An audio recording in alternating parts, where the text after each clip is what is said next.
Recover your destiny. Welcome back. I am Adeline Atlas, 11 times published author, and this is the Destiny Swapping Series. Recognition, identifying interference. Destiny theft does not happen in an instant.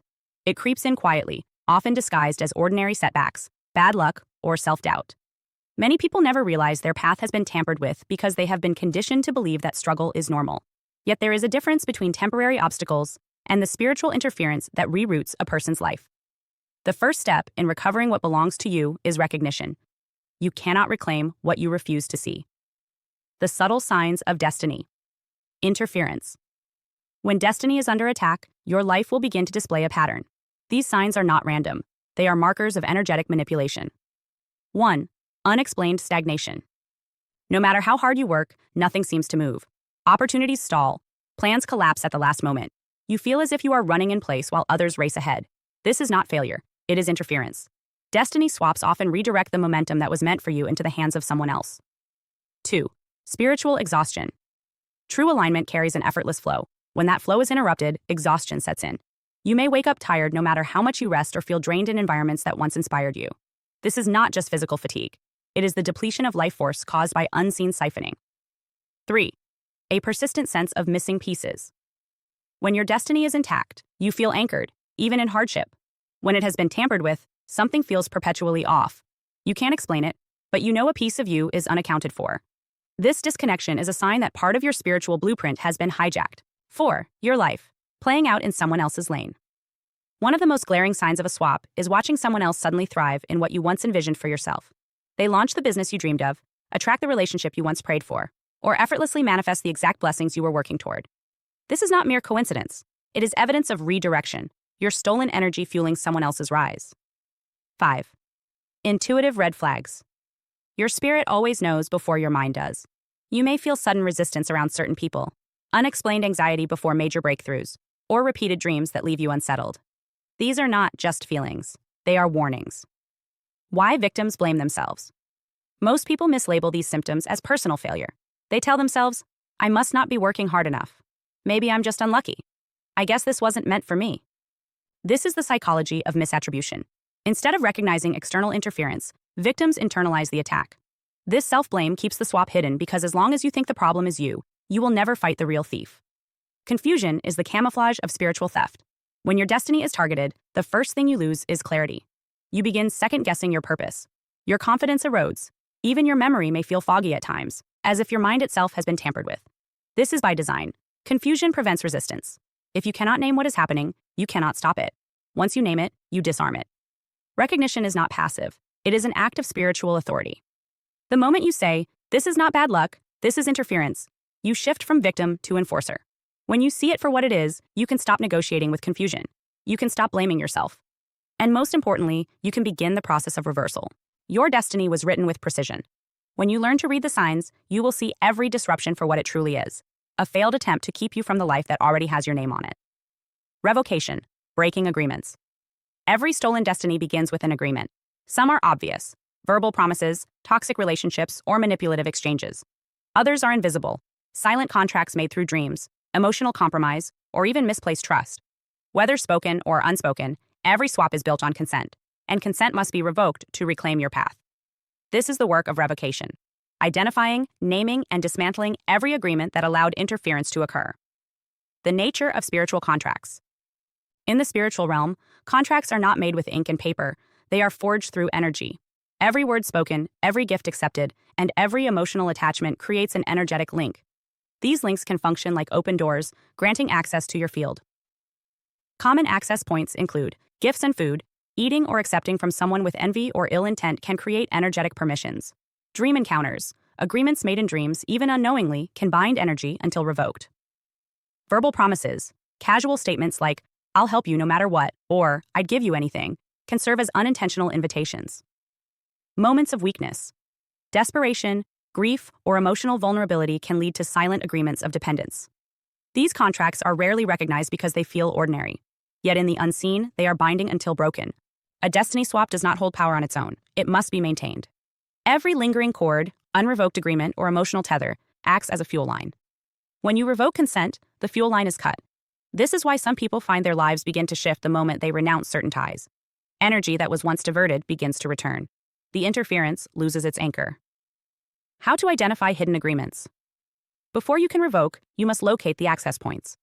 Common indicators include a persistent energetic pull towards someone who has harmed or betrayed you, repeating dreams involving specific people, objects, or locations, a sudden sense of exhaustion or anxiety after interactions with certain individuals, unexplained resistance when you attempt to move forward in areas where you once excelled. If you feel bound without reason, you are likely still tethered through an unrevoked contract. Breaking the contract. Revocation is not a suggestion, it is a declaration. You are asserting your authority and cutting all spiritual ties that do not align with your true assignment. Speak aloud. I break and revoke every contract, covenant, and agreement made knowingly or unknowingly in this life or in any other that interferes with my destiny. I declare them null and void. I reclaim all energy, blessings, and opportunities that belong to me. No false claim can stand. My destiny is sealed in divine law. This is not symbolic language. Your words are legal action in the spiritual realm. Once declared, the claim is broken. Revocation often triggers a release. You may feel sudden exhaustion, waves of emotion, or even resistance from the very people connected to the broken ties. This is proof that the bond is dissolving. The key is persistence. Revocation is not a one-time event. It is a discipline. Every time an old tether tries to reattach, you sever it again. Over time, the ties weaken until they can no longer hold you. When you revoke every false agreement, you shift from being harvested to being sovereign. Your destiny cannot be sold. It cannot be traded. It can only be accessed through your consent. Once you withdraw that consent, every thief, every manipulator, and every unseen force is locked out of your field. Revocation is not just the undoing of past agreements. It is the first act of reclaiming your future. Reclamation, calling back what's yours. Breaking contracts removes access, but it does not automatically restore what was taken. Once the cords are cut, you must call back every fragment of energy, favor, and blessing that was siphoned away. Reclamation is not symbolic. It is the spiritual retrieval of what belongs to you. In the spiritual realm, what was stolen must be returned. Energy carries your imprint. No matter how far it travels, it is still coded to you. When you call it back, it has no choice but to return. This is why declarations matter.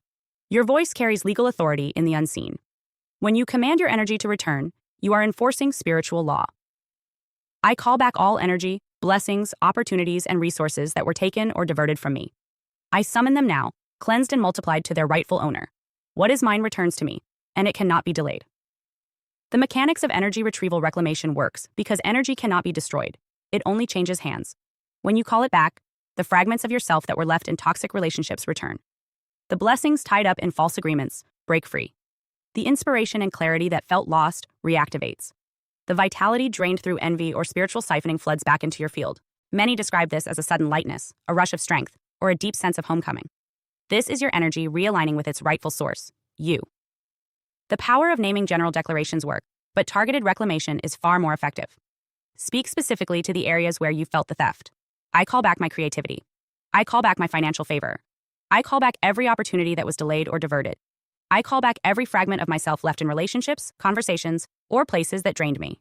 When you name it, you claim it. Why reclamation feels confrontational. The moment you begin to reclaim, resistance often appears. You may notice old connections trying to resurface, emotional triggers that tempt you to reopen old doors, sudden fatigue or confusion designed to distract you. This is proof that your reclamation is working. The systems that fed on your energy are destabilizing. They will attempt to reattach, but they cannot override a closed gate. The restoration effect. As you call back your energy, your field begins to regenerate. Your focus sharpens. Your intuition strengthens. Your blessings accelerate. Your peace deepens. Reclamation does more than recover what was lost. It restores you to a state where theft becomes impossible. Once your energy is fully anchored, it is no longer available for interference. Resistance. Blocking destiny. Reinstatement. Breaking contracts and reclaiming stolen energy disrupts the systems that once fed on you, but disruption alone is not enough. Without resistance, those same forces will circle back, looking for any open door or unguarded moment to reinstate their access. Spiritual thieves are persistent because they depend on borrowed power, and once you cut their supply, they scramble to reconnect. This is why resistance matters. It is not merely defensive. It is the enforcement of boundaries that make your destiny untouchable. Once you understand how reattachment works, you recognize that every step you take toward healing sends a clear signal into the spiritual realm. And those who once fed from you will feel it. They notice the shift, they feel their access closing, and they move to reclaim it. Their attempts often come in familiar forms. Old connections resurface out of nowhere, masked as friendly check-ins. Emotional triggers appear unexpectedly, stirring anger, guilt, or nostalgia you thought you had released. Some even try to re-enter your dreams, using the subconscious as a backdoor. If they cannot approach directly, they use cycles, attacks that align with spiritual gateways such as moon phases, seasonal transitions, or vulnerable moments in your own routine. This is why silence becomes your greatest weapon. The less you reveal, the harder it is for interference to target you. Do not announce your fasts, prayers, or breakthroughs. Do not explain your boundaries to people who are committed to misunderstanding you. Guard your victories until they are fully anchored in your reality. What remains hidden cannot be stolen. To close every door, you must seal them on every level. Words carry power, and many of the spiritual agreements that once allowed access were spoken aloud. Renounce them. Declare that every verbal promise, every casual yes, and every binding phrase is broken. Then deal with the emotional gates. Anger, resentment, and even nostalgia keep cords alive. Detachment is not cruelty. It is spiritual self-defense. Finally, address the behavioral gates. Stop revisiting the places, people, or patterns that once drained you. Repetition reopens what you worked so hard to close. When you resist successfully, expect retaliation. This is not failure. It is proof that your field is shifting. You may notice strange dreams, sudden heaviness, or old faces reappearing to test your resolve. Take these as confirmations that your boundaries are working. Hold the line. Over time, your energy stabilizes. What was leaking begins to flow back to you. The pressure lifts, the distractions fall away. Those who once siphoned from you lose interest because they no longer have a source to feed on. True resistance starves the thief and restores your dominion over what is yours. This is how destiny is secured. Not by one dramatic battle, but by relentless, quiet enforcement of spiritual law. You cut the cords, you shut the doors, you guard the gates, and in doing so, you make your restoration permanent. Spiritual boundaries and prevention. Guarding your star is not optional. It is survival. The brilliance that marks you for destiny also makes you a target. Every person you allow near your energy field has the potential to either reinforce it or weaken it. And the truth is, most people do not intentionally protect what is sacred. Even well-meaning friends and family can become open doors, carrying their own fears, doubts, and attachments straight into your atmosphere. This is why discernment is not suspicion. It is stewardship. You are not guarding yourself because you distrust everyone. You are guarding yourself because your star cannot afford exposure to unfiltered influence. Before you share your plans, your progress, or your personal revelations, ask yourself, who benefits from knowing this? If the answer is anyone other than you, it belongs in silence. Spiritual hygiene is the daily maintenance that keeps your energy field clear of residue and interference. Cleansing rituals are not empty tradition. They are necessary resets. Salt baths strip away energetic debris. Smoke from purifying herbs reclaims the air around you.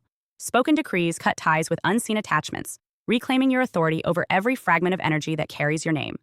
These practices are not dramatic. They are discipline. Just as you would never go days without washing your body, you cannot afford to let your spiritual field gather unchecked buildup. And then there is silence, the discipline that most underestimate. Real protection does not come from announcing your defenses. It comes from never needing to.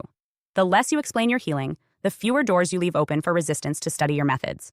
Every strategy you keep private denies your opposition a blueprint. Let your results be the only evidence of your work. By the time anyone notices your transformation, it should already be untouchable. When you guard your energy, you do not just prevent attacks, you starve them. You close off every opening where siphoning or manipulation once gained access. Your relationships shift, your atmosphere stabilizes, and the same people who once seemed able to interfere find themselves locked out, unable to touch what is sealed. This is the power of spiritual boundaries. It is not fear. It is not secrecy. It is dominion. You are never meant to live at the mercy of what you fail to guard. Protect your star, protect your silence, protect the energy that keeps your destiny alive. Final restoration protocol. Restoring your destiny is not a one-time act. It is a daily discipline. Once you have identified interference and revoked every access point, the next step is reinforcement. This is where you seal what has been reclaimed and step fully into dominion. Daily declarations for dominion words are law in the spiritual realm. When you speak with authority, you anchor alignment and close every door to interference. Declarations are not hopeful affirmations. They are legal decrees, binding in the unseen world. Each morning speak, I reclaim every fragment of my energy, blessings, and destiny. All that was taken is restored to me in fullness. I revoke all spiritual contracts made knowingly or unknowingly. No agreement stands against my will or alignment. I seal my path in divine authority. No counterfeit can walk in my place. These declarations recalibrate your field. They draw your energy back from every place it has been scattered and secure it under your command. Energetic maintenance. Reclamation does not hold if you fail to maintain it. Spiritual maintenance is the firewall around your destiny. Prayer sharpens your alignment. Fasting severs residual cords and removes lingering influence. Intentional silence protects your strategies from premature exposure. Energetic maintenance is also physical. Rest fortifies your spirit. Clean foods sustain your frequency. Simple daily practices, like salt baths, anointing oils, or smoke cleansing, create an environment that no interference can survive in. Walking in authority. Once your destiny is restored, you must stand in it. Authority is not timid. It does not beg for what already belongs to it. It enforces. When you walk in authority, you no longer monitor whether the enemy is circling. You move forward knowing that even if they try, they cannot breach what has been sealed. Every day becomes an act of reinforcement. You speak life over your destiny. You refuse access to anyone who has proven unsafe. You live as the steward of your energy, not as its victim. And this is where restoration becomes permanence. The more consistently you operate in dominion, the less interference can touch you. Destiny stops feeling like something you must defend and begins to feel like what it always was. Yours. Hi, I am Adeline Atlas, 11 times published author, and SOS, School of Soul has a brand new series, the AI and Future Technology series. Look, you know the world is changing. And no, it's not going back to normal. Normal is over, and what's coming next is beyond anything we were prepared for. The School of Soul, AI and Future Technology series includes 319 videos on 1. The Download Society, How Data Has Replaced Destiny. 2. Predictive Future. Your next moves aren't random, they're forecasted. 3. Social Credit Systems. The behavioral economy now governs access. 4. Hive Mind. Synthetic telepathy and collective algorithmic control. 5. Nanobots inside you. Medical, military, and programmable intrusions. 6. Grief Tech. AI-fueled digital resurrection and simulated comfort. 7. Uploading your mind, consciousness transfer, and data-based identity. 8. Deep fakes plus AI clones, the replication of reality and identity theft. 9. Quantum humans, the merger of biology with quantum systems. 10. Digital afterlife, where your data goes when you die. 11. Resurrection science, reviving life through synthetic methods. 12. Immortal science, the end of death as we know it. 13. Longevity science, gene editing, anti-aging, and bio-upgrades. 14. Designer babies, engineered perfection before birth. 15. Artificial wombs, birth decoupled from the female body. 16. 3D printing, printing organs, limbs, and even humans. 17. The humanoid era, the rise of synthetic beings among us. 18. Legacy humans, the slow phase-out of unmodified analog people. 19. Smart cities, algorithmic environments that watch and decide. 20. Cloud-based societies, citizenship without borders or bodies. 21. Hackable humans, emotion, memory, and behavior under code. 22. Biometric scanning, your body is your password and your prison. 23. Sex tech, intimacy reprogrammed by machines. 24. Extinction of gender, fluidity, deletion, and design of identity. Every topic is fully explored with real-world technologies, patents, case studies, ethical analysis, and future forecasts. These aren't someday discussions. This is already happening. Join the SOS School of Soul Vault to overstand the future before it's implemented on you.